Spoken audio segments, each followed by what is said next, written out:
ஏன் மக்களே, இது திருப்புலியூர்னு சொல்லிட்டு கேரளாவில் செங்கனூர் இருக்குது பாருங்கள். செங்கனூர்லேருந்து ஒரு 4-5 கிலோமீட்டர் இருக்கும், அவ்வளோதான். இது திவ்ய தேசங்களில் ஒரு முக்கியமான ஒரு கஷேத்திரம். நம்மாழ்வார் பாடினாரா என்னன்னு தெரியல. மகாவிஷ்ணு கஷேத்திரம் இது பேர். திருப்புலியூர் மகாவிஷ்ணு கஷேத்திரம். உள்ள கேமரா அலோடா என்னன்னு தெரியல. கோயில் திருப்புலியூர் மகாவிஷ்ணு டெம்பிள் தான் போட்டிருக்காங்க. யார் மங்களாசனம் பாடினதுன்னு எனக்கு தெரியல. இது இந்த ரோடு சங்கப்பூர் கொள்ளுக்கடவு மாவேலிக்கரான்கிற ஊருக்கு தான் போகுது இந்த பாதை. அப்படின்னு உள்ளே போயிட்டு நான் உங்களுக்கு வீடியோ எடுத்து போடுறேன்.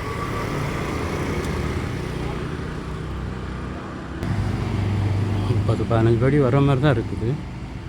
யார் மங்களாசனம் பாடினாருன்னு தெரிஞ்சதுன்னா, யாராவதுக்கு தெரிஞ்சதுன்னா கமெண்ட் பண்ணுங்கள். எல்லாம் சேம் ஒன்று போல் தான் இருக்குது. கஷேத்திரங்கள் எல்லாமே ஒரே டிசைன் தான், எல்லாம் ஒன்று போல் தான் இருக்குது. அப்படியே இது மாலை இதெல்லாம் விற்கிறாங்க. இது என்ட்ரன்ஸ். எங்கேயுமே கோயிலில் உள்ள அலோடு கிடையாது. சுற்றி வேணால் எடுத்துக்கலாம். கரெக்டாக செங்கனூர்லேருந்து ஒரு 5-6 கிலோமீட்டர் வரும். யாருக்காவது தெரிஞ்சதுன்னா இதில் யார் மங்களாசனம் பாடினது அப்படிங்கிறது கொஞ்சம் எனக்கு சொல்லுங்கள்.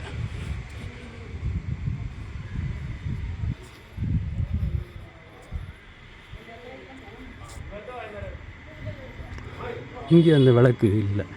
ஆயிரக்கணக்கான விளக்கு இருக்கும் இல்லையா, அது இங்கே இல்லை. சாயங்காலம் பூஜைக்கு ரெடி ஆகிட்டுருக்கா. கஷேத்திரத்தோட என்ட்ரன்ஸ் தான். பெரிய இது வச்சுருக்காங்க.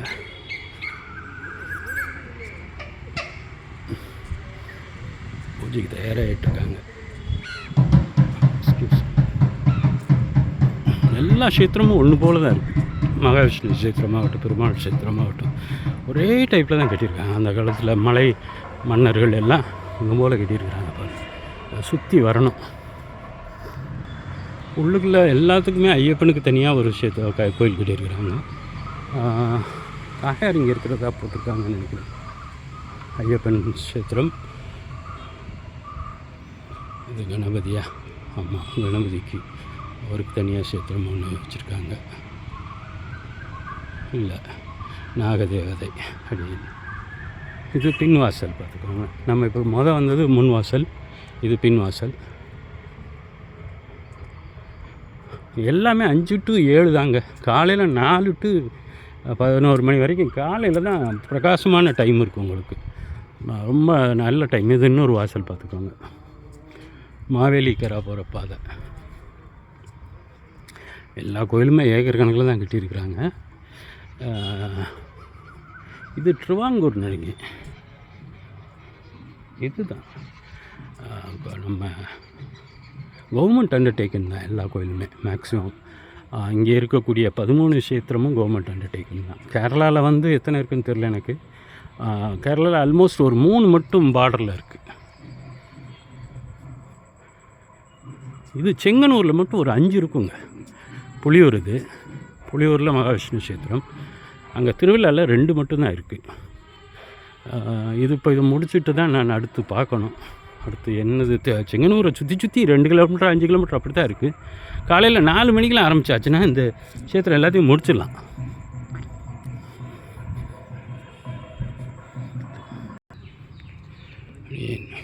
நல்லா போய் முடிஞ்சிச்சுன்னு நினைக்கிறேன்.